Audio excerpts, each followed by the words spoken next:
അറിഞ്ഞൂടാ.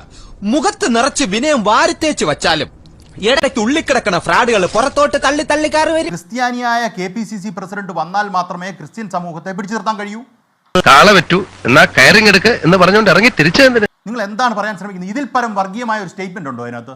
അതന്നത്തെ ചോരത്തിളപ്പിന് ഇവിടുത്തെ മറ്റു മതസ്ഥരോട് നിങ്ങൾ എന്താണ് പറയാൻ ശ്രമിക്കുന്നത്? ബുദ്ധിപരമായ നീക്കം കണ്ടിട്ട് എന്ത് തോന്നുന്നു?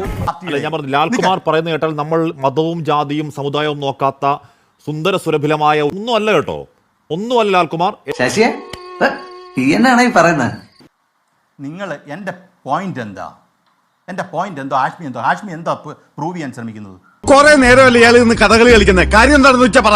അതൊരു അപകടകരമായ സ്റ്റേറ്റ്മെന്റ് ആണോ ഇല്ലയോ എന്നുള്ള ചോദ്യത്തിന് അതെ. അതിന് കൂടുതൽ വർത്താനമൊന്നുമില്ല. എങ്ങനെ പറഞ്ഞാലും അതെ.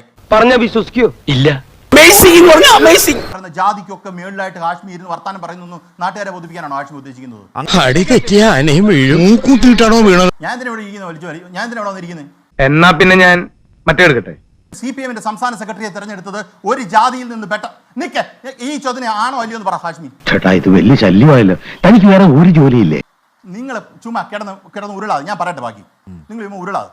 ഒരുപാട് കാര്യങ്ങൾ പറയാനുണ്ട്. അതവിടെ നിൽക്ക്. എനിക്ക് വേറെ കാര്യങ്ങൾ പറയാം. നമ്മുടെ ഒരു പ്രധാന ജോലി ഇതാണ്.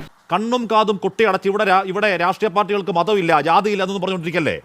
അതെ, അതുകൊണ്ട് സൂക്ഷിച്ചും കണ്ടും ഒക്കെ ഇടപെട്ടാ കൊള്ളാം. ചക്കെന്ന് പറയുമ്പോ ഹാഷ്മി വരുന്ന കൊക്കെന്ന എന്റെ ചൂത്രമൊന്നും നമ്മളെടുത്ത് വേണ്ട. ആന്തരം മതവും സമുദായം നോക്കുന്ന സാഹചര്യത്തിൽ കോൺഗ്രസ് മാത്രം നോക്കിയാൽ പഴവാണോ അത്?